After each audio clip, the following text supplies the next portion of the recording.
sommes un peuple merveilleux, un peuple béni, un peuple qui marche avec assurance, l'assurance de Christ. Ce matin, nous rendons grâce au Seigneur. Tu es béni. Toi qui es là ce matin pour adorer le Seigneur. Que sa grâce continue de surabonder dans nos vies. Nous avons le privilège ce matin de recevoir la parole à travers un prédicateur laïque. Un prédicateur laïque qui a fait le tour de plusieurs champs missionnaires. Qui a été une bénédiction pour beaucoup de champs missionnaires. Depuis quelques mois, sa famille est au milieu de nous. Et nous ne cessons de recevoir de la part du Seigneur à travers eux. Les couples étaient bénis par le premier mini-séminaire qu'ils ont tenu ensemble. La jeunesse en a profité. Et quand la jeunesse a goûté une fois, elle a dit de répéter. Alléluia. Donc nous allons recevoir le prédicateur laïque, notre très cher bien-aimé, le frère Pacifique, que je vous demande d'acclamer. C'est vraiment un homme pacifique qui répand la paix partout. Demeurez bénis et que la grâce du Seigneur repose sur chacun de nous.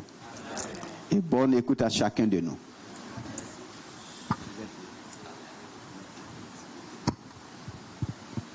Alléluia. Amen. Alléluia. Amen. Quelle grâce de me tenir devant vous ce matin. Donc, comme certains d'entre vous le savent, je viens de Ouagadougou au Burkina. Et je vous apporte les salutations de l'église mère du Centre international d'évangélisation. Notre très cher papa spirituel et notre excellente maman qui vous salue et qui vous aime. Amen. Je voudrais rendre grâce aussi pour ce couple pastoral merveilleux. Pour le privilège, pour la grâce qu'ils me font ce matin. De pouvoir me tenir devant vous ce matin. Et je salue toute l'assemblée. Je salue le groupe musical. Je salue la jeunesse. La jeunesse sait que je fais partie d'eux. Je leur ai dit de ne pas faire attention à la teinture sur ma tête. Amen. Alléluia. Amen. Mais la parole nous dit dans Isaïe 40 que ceux qui se confient à l'Éternel se rajeunissent. Nous sommes tous jeunes par la vertu du Saint-Esprit qui agit en nous. Amen. Alléluia. Amen. C'est pour ça que je vais dire ce matin que le Saint-Esprit agisse. Que je diminue et qu'il croisse. Que toute chair se taise. Que toute intelligence soit stérile. Et que seule la révélation de la parole, par la vertu du Saint-Esprit, prenne le contrôle de toutes choses.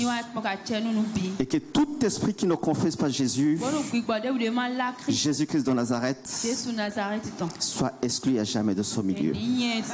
Amen. Amen. Amen. Qui est dans la joie ce matin d'être à la tabernacle de la résurrection. C'est le jour de la victoire. Tabernacle de la résurrection. Dieu donne vie à ceux qui sont morts, à ceux qui sont morts. Dieu appelle ce qui n'est point à l'existence. En ce jour, Dieu t'a donné la domination, Dieu t'a donné la victoire. Comme papa l'a dit, c'est à toi de proclamer, c'est à toi de saisir, c'est à toi de dire, de colorer la semaine par les bénédictions que tu veux voir dans ta propre vie. Alléluia. Amen. C'est ce jour de la victoire. Dieu t'a donné de créer. Le dernier jour, Dieu s'est reposé. Dieu est esprit. Il n'était pas fatigué. Parce que l'esprit ne se fatigue pas. Mais si la Bible nous dit que Dieu s'est reposé, c'est parce qu'il a transféré le pouvoir de création à toi. Il a dit à partir de maintenant, je ne crée plus. C'est toi qui crées. Parce que je te donne la domination. Je t'ai donné le pouvoir de création. Donc à partir d'aujourd'hui, dans ce mois de grâce, tu vas créer. Tu vas dominer. Tu es dans l'abondance. Puisque tu as séparé ce qui est vil dans ta vie, puisque tu as rassemblé tout ce qui est de Dieu, Dieu te met au large. Alléluia. Dieu élargit tes limites. Dis Amen. Alléluia. Amen. Nous avons la grâce ce matin. Ce mois, je veux dire, d'être dans la grâce de la révélation. La révélation de la puissance de la Sainte Seine. La révélation de la puissance de l'onction. Et le thème nous dit que cette puissance de la Sainte Seine, cette puissance de l'onction d'huile, c'est pour agir quotidiennement. C'est pour agir non pas les dimanches seulement, c'est pour notre vie quotidienne. Alléluia. Chaque jour nous devons vivre la puissance de la Sainte Seine. Chaque jour nous devons marcher dans la domination par l'onction d'huile. Amen. Avec donc le thème de ce mois que je vais introduire. Donc nous allons voir avec le titre Faites ceci en mémoire de moi. Alléluia. Amen. Faites ceci en mémoire de moi. Jésus-Christ. J'ai cité. C'est sa parole. Autour de la table, avec ses disciples, quand il a révélé la Sainte Seine, quand il a convié ses disciples autour de la table sainte, quand il a brisé le pain, quand il a pris la coupe, alléluia, il a dit, faites ceci en mémoire de moi. Et quelqu'un quelque part a dit, faites ce qu'il vous dira. S'il a dit de faire ceci en sa mémoire, nous avons l'ordre de faire ce qu'il nous dira. Jésus-Christ voulait nous montrer la Sainte Seine et la puissance de la Sainte Seine. Cela nous ramène dans la puissance de la Pâque. Qui se rappelle le message puissant que nous avons reçu ici même le jour de la Pâque? C'est un message qui nous a amené d'un point A à un point B, à un point supérieur. C'est pourquoi je n'ai pas peur de revenir sur ce message. Parce que c'est un message qui m'a ému. Parce que c'est un message qui m'a beaucoup aidé. De comprendre encore une fois. D'avoir encore une fois la révélation de la Pâque. Alléluia. La profondeur appelle la profondeur. Lorsque tu penses que tu sais déjà, Paul dit que tu n'as pas encore connu. Amen. C'est pourquoi ce matin encore, nous allons voir ce qui s'est passé du temps des Israélites en Égypte et que Jésus a encore institué. Si nous lisons dans Exode 11, alléluia. Amen. Nous savons tous que c'est le passage, l'Exode 12, le passage où Dieu s'est glorifié.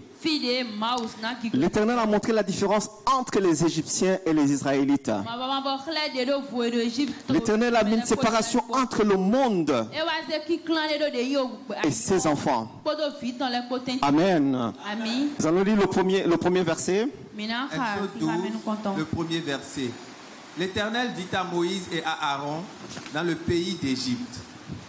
Continuez, oui, excusez-moi. Ce mois-ci sera pour vous le premier des mois. Il sera pour vous le premier des mois de l'année. Amen. Parlez à toute l'assemblée d'Israël et dites, le 10e jour de ce mois, on prendra un agneau pour chaque famille. Amen. Un agneau pour chaque maison. Si la maison est trop peu nombreuse, un agneau, on le prendra avec son plus proche voisin, selon le nombre des personnes. Amen. On saute au verset 8. Verset 8. Cette même nuit, on en mangera la chair rôtie au feu. On la mangera avec des pains sans levain et des herbes amères. Amen. Vous ne la mangerez point à demi-cuit et bouilli dans l'eau, mais il sera rôti au feu avec la tête, les jambes et l'intérieur. Vous n'en laisserez rien jusqu'au matin, et s'il en reste quelque chose le matin, vous le brûlerez au feu. Alléluia. Amen. L'Éternel a dit aux enfants d'Israël, un agneau sans défaut et un agneau pour chaque famille. Les choses de l'Ancien Testament, la Bible nous dit que c'est l'ombre de ce qui allait venir. Jésus allait venir être l'agneau qui ôte le péché et pour toutes les familles. Amen. Comme il est sûr que chaque famille devra avoir son agneau, le Seigneur est venu pour toutes les familles qui tirent leur nom du Père Céleste. Alléluia. Et ici, il nous est dit que l'agneau sera rôti au feu et on n'en mangera pas le sang, mais on le retirera tout entier. La tête, l'intérieur, les sabots, tout de cet agneau. Et rien ne devait se perdre. Et s'il y a quelque chose qui reste, il faudra brûler cela au matin. Alléluia. Amen. Alléluia. Dieu avait tout fait.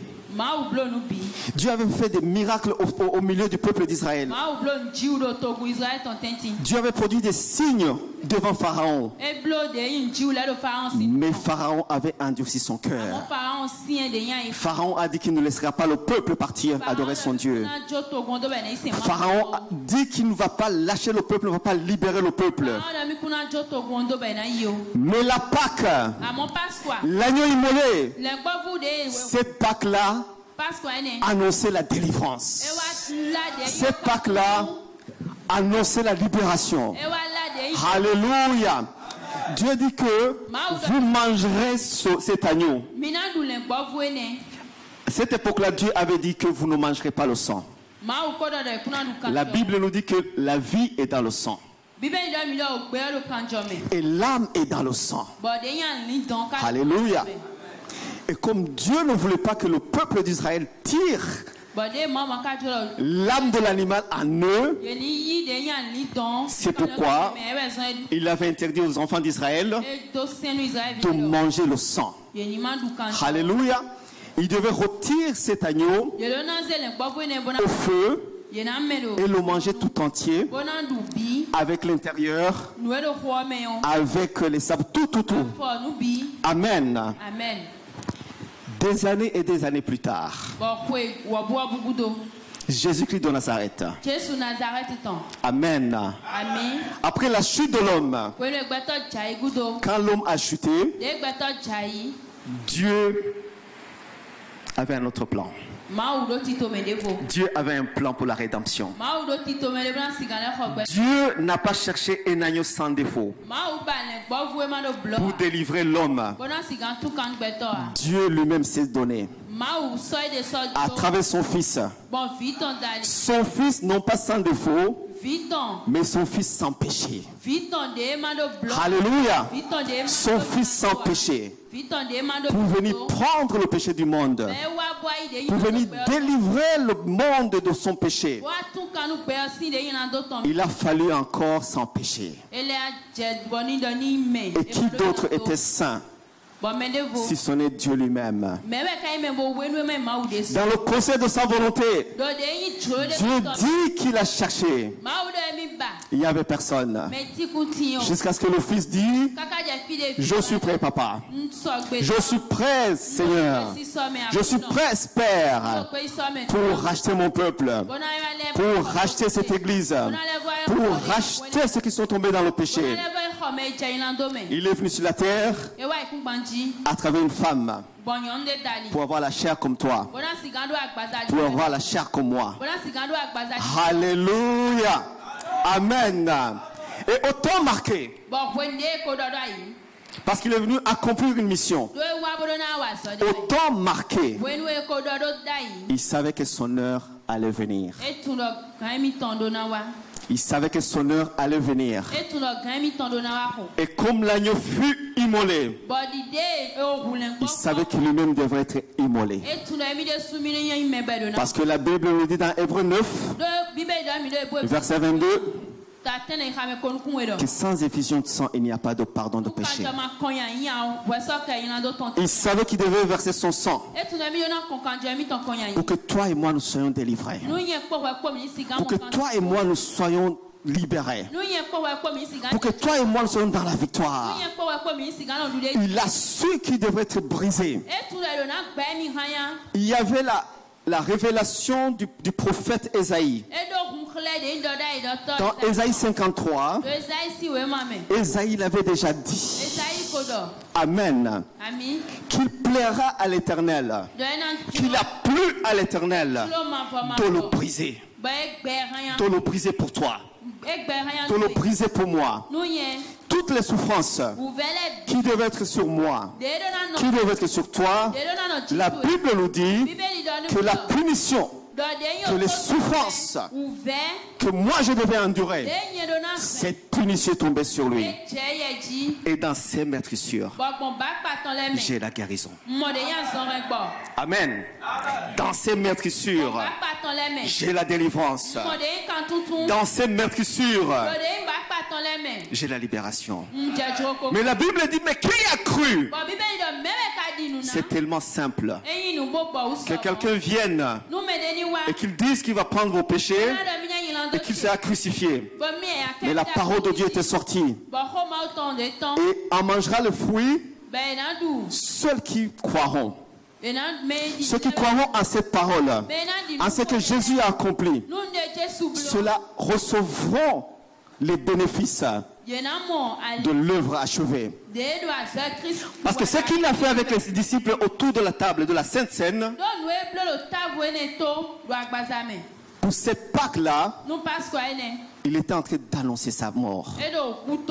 Il était en train de leur dire quelque chose. Alléluia. Il était en train de leur dire qui devrait souffrir, qui devait mourir, afin que toi et moi nous puissions vivre. Alléluia. Amen. Nous pouvons lire cela dans Luc 22.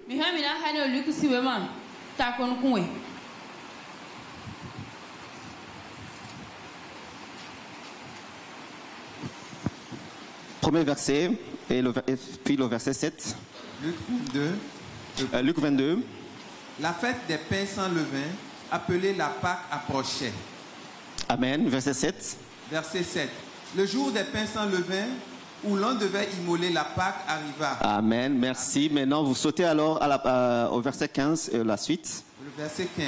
Il leur dit, j'ai désiré vivement manger cette Pâque avec vous avant de souffrir.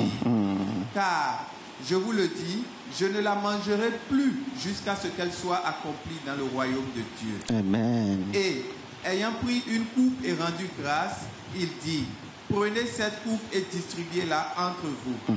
Car, je vous le dis, je ne boirai plus désormais du fruit de la vigne jusqu'à ce que le royaume de Dieu soit venu. Amen. Ensuite, il prit du pain. Et, après avoir rendu grâce, il le rompit et le leur donna en disant, ceci est mon corps qui est donné pour vous. Faites ceci en mémoire de moi. Amen. Amen. Amen. Amen. Faites ceci en mémoire de moi. Amen. Amen. Jésus est en train de parler de la Pâque. Il dit qu'il sait que la Pâque c'est la délivrance. La Pâque, c'est la victoire. C'est la victoire de la vie sur la mort. Mais il sait qu'il doit passer par la mort. Et il dit qu'il a désiré tellement manger cette Pâque. Et il va l'annoncer. Il va l'annoncer par le pain et par le vin. Par la Sainte Seine. Autour d'une table qu'il a dressée pour ses disciples. Pour toi et moi. Alléluia. Il dit ici, faites ceci en mémoire de moi. Ceci est mon corps qui est donné pour vous. C'est ceci en mémoire de moi.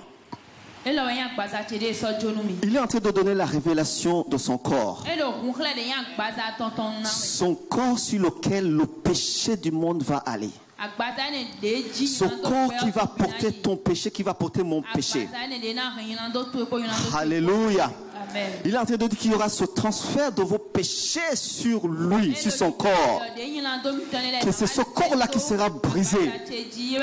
Amen. Et quand il dit que faites ceci en mémoire de moi, c'est pour que chaque fois que tu t'approches de la Sainte Seine, chaque fois que tu t'approches de la Sainte Table, que tu te souviennes ce qu'il a souffert. Amen. Que tu te souviennes ce qu'il a fait à la croix. Que tu te souviennes à chaque fois que tu mangeras cela, qu'il est passé par la mort, mais qu'il est ressuscité. Comprends ce qu'il a fait sur la croix. C'est pourquoi il nous exhorte de faire ceci en sa mémoire. Parce que ce que nous ferons par le symbole du pain et du vin, Jésus a dit ceci est mon corps. Ici c'est une affaire de révélation. Ici c'est une affaire de comprendre et de foi.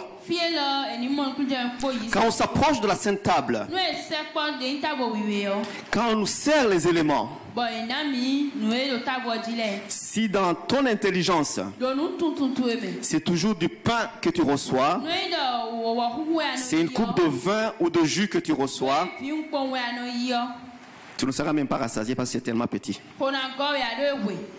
Mais si tu as la révélation que ce que tu tiens c'est le corps, alléluia, que ce que tu tiens c'est le sang qui a coulé à la croix, la Bible nous dit que nous passons de la mort à la vie. Ésaïe 53 a dit que dans cette maîtrise nous avons eu la guérison. Amen. Que dans ce qu'il a souffert nous avons la guérison. Que par le sang qui a coulé dans le jardin de Gethsémane, quand il a transpiré des grumeaux de sang, par la peur, par l'angoisse, il a délivré totalement vos émotions, afin que vous ne soyez plus objet de peur, objet d'angoisse. Les flagellations qu'il a reçues, le corps qui a été brisé, c'était pour que ton corps soit en paix. Que dans ces maîtrisures, nous avons la guérison. Alléluia. C'est pourquoi l'agneau qu'on a vu dans Exode 12, l'Éternel a dit que vous mangerez l'agneau tout entier. Amen. On ne perdra pas ni les intestins, ni l'intérieur, ni les sabots. Pourquoi? Parce que cet agneau immolé, notre Pâque, lorsque je reçois, amen, lorsque je reçois le corps de Jésus, c'est encore tout entier. Si j'ai un problème de foi, oh, la pièce de rechange est dans le corps de Jésus. Si j'ai un problème, Dieu, la pièce de rechange est dans le corps de Jésus. Alléluia. Ce corps renferme tout. Ce corps est complet. Amen. C'est pourquoi il dit quand nous nous approchons de la table sainte, quand nous recevons le corps, tout ce qui ne va pas, que ce soit un sciatique, que ce soit l'estomac, que ce soit le cou, de la tête jusqu'à la pointe des pieds, tout ce qui est en moi est dans ce corps de Jésus. Amen. Et là, il y a échange entre mon corps mortel et le corps glorifié de Jésus. Alléluia. Amen. C'est pourquoi quand nous recevons, quand nous participons à la table du Seigneur, la révélation est de savoir que je participe au corps de Jésus, que je reçois ce corps de Jésus qui a été livré pour moi. Pourquoi je dis cela? Amen. Paul a eu la révélation. Paul a eu la révélation de la façon dont l'église de Corinthe célébrait la Sainte Seine. Paul n'a jamais mangé avec Jésus. Paul n'a jamais marché avec Jésus.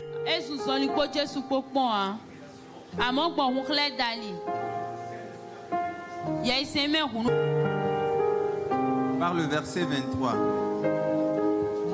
Car j'ai reçu du Seigneur ce que je vous ai enseigné. C'est que le Seigneur Jésus, dans la nuit où il fut livré, prit du pain et après avoir rendu grâce, le rompit et dit: ceci est mon corps qui est rompu pour vous. Faites ceci en mémoire de moi. Verset 27. C'est pourquoi celui qui mangera le pain ou boira la coupe du Seigneur indignement sera coupable envers le corps et le sang du Seigneur. Que chacun donc s'éprouve soi-même et qu'ainsi il mange du pain et boive de la coupe. Car celui qui mange et boit sans discerner le corps du Seigneur mange et boit un jugement contre lui-même. C'est pour cela qu'il y a parmi vous beaucoup d'infirmes et de malades et qu'un grand nombre sont morts. Amen. Amen.